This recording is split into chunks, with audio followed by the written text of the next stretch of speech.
So hello everybody, कैसे हैं आप लोग। आई होप कि आप सभी लोग अच्छे होंगे। गाइज, आज के वीडियो में बात करने वाले हैं कि अपनी खुद की स्ट्रैटेजी कैसे डेवलप करें।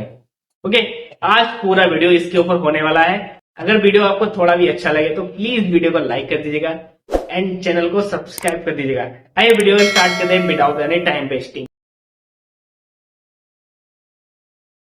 तो स्ट्रैटेजी बनाने से पहले आपको कुछ बातों को ध्यान में रखना होगा, जिसके बारे में बात कर लेते हैं। अगर आप इंडियन मार्केट में ट्रेड करते हो तो आपको बहुत सारी चीजें ऐसी होती हैं जो आपको सीखना होगा, यानी कि ऑप्शन चेन होती है। ठीक है, ऑप्शन चेन आपको सीखनी होगी, technical analysis, fundamental analysis, candle stick, ये चीजें आपको सीखनी होगी। आइए बारी बारी सबके बारे में बात कर लेते हैं। बेसिकली टेक्निकल एनालिसिस क्या होता है, अगर आप थोड़ा भी नॉलेज रखते हो तो आपको पता होगा कि टेक्निकल एनालिसिस क्या होता है। आफ्टर डेट आप स्ट्रैटेजी के बारे में सोच रहे हो ना, क्योंकि टेक्निकल एनालिसिस तो आपको पता ही होगा।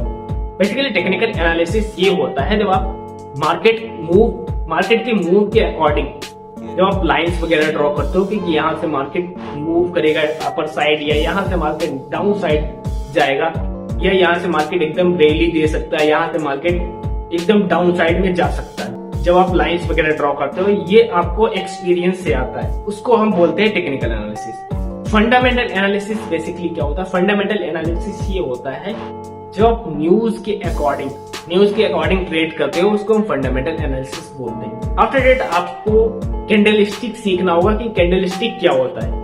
बेसिकली कैंडलस्टिक बहुत ज्यादा इंपॉर्टेंट हो जाता है अपनी स्ट्रैटेजी बनाने के लिए, कि कैंडलस्टिक बहुत सारे लोग इसी कैंडलस्टिक के ऊपर ही अपनी स्ट्रैटेजी बनाए हुए हैं कि इवनिंग स्टार आ गया तो मैं यहाँ से मैं सेलिंग करूंगा, ये मॉर्निंग स्टार आ गया यहाँ से बाइंग करूंगा। ठीक है, बहुत सारे लोग ऐसी स्ट्रैटेजी बनाए पड़े, बट आपको कैंडलस्टिक के बेसिस पे आपकी स्ट्रैटेजी नहीं बनानी, बट यूज जरूर करना है। ओके, तो कैंडलस्टिक आपको सीखना है, कैंडलस्टिक। उसके बाद आपको रिस्क मैनेजमेंट सीखना होगा, जो कि स्ट्रैटेजी बनाने के लिए मतलब नहीं है, बट रिस्क मैनेजमेंट बहुत ज्यादा जरूरी है, क्योंकि trading totally psychology and risk management के ऊपर ही चलती है। ठीक है, तो ये दो चीजें आपको सीखना बहुत ज्यादा इंपॉर्टेंट है। After learning the risk management आपको एक कॉन्सेप्ट सीखना होगा, जैसे कि एसएमसी हो गया या प्राइस एक्शन हो गया। ठीक है, एसएमसी, प्राइस एक्शन, मैं कहता हूँ कि दोनों सीख लो, क्योंकि बहुत ज्यादा इंपॉर्टेंट है।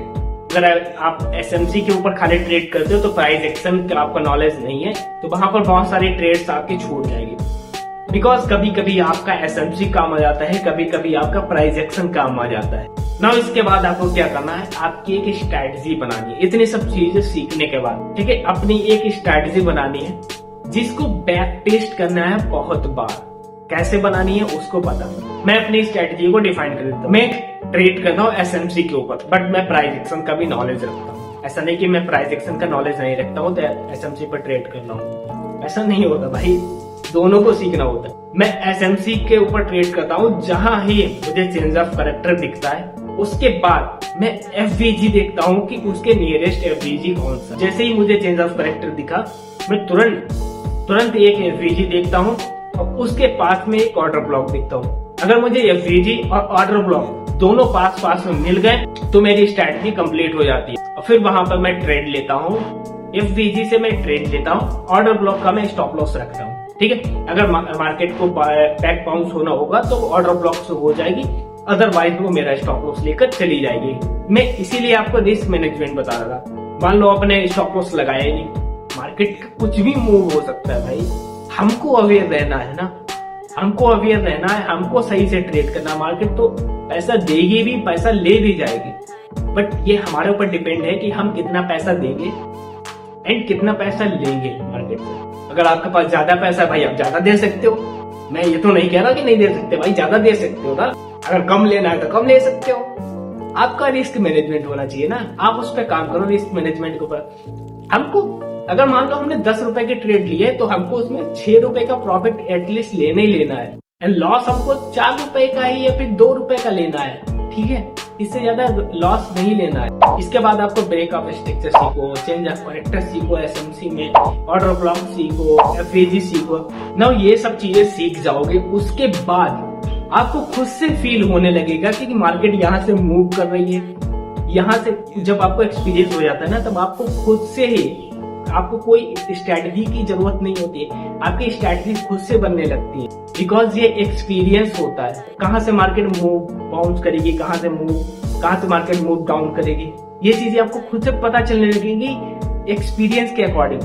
बट उससे पहले आपको बहुत सारा टाइम देना होगा, चार्ट्स को देखना होगा कि मार्केट कहाँ से मूव करती है, कहाँ से ये होता है, कहाँ से मार्केट डाउन साइड जाती है, कहाँ से अपर साइड जाती है। ये चीजें आपको देखनी होगी मार्केट में, जिसके लिए आपको बहुत ज्यादा टाइम देना होगा मार्केट को। जब आप इतनी सब चीजें सीख जाओगे तब अच्छे से आपको समझ में आने लगेगा कि मार्केट यहाँ से मूव कर रही है, मार्केट वहां से मूव कर रही है। तब आपकी खुद से एक स्ट्रैटेजी बन जाएगी, ना कि आपको बहुत सारे यूट्यूबर्स को देखकर इनकी स्ट्रैटेजी कॉपी कर ली, उनकी स्ट्रैटेजी कॉपी कर ली। बट ऐसा नहीं करना है।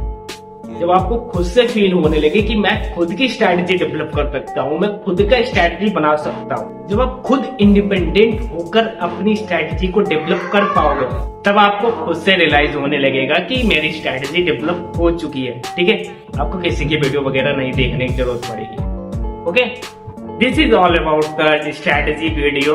एंड नाउ लर्निंग करो अच्छे से, एंड उसके बाद खुद की स्ट्रैटेजी डेवलप करो, एंड फिर एक अच्छा से कमेंट करने आना। ओके, अगर वीडियो आपको थोड़ा भी अच्छा लगा तो वीडियो को प्लीज लाइक कर दीजिएगा एंड चैनल को सब्सक्राइब कर दीजिएगा फॉर मोर इन्फॉर्मेटिव वीडियो। मिलते हैं आपको नेक्स्ट वीडियो में, तब तक के लिए टाटा बाय बाय।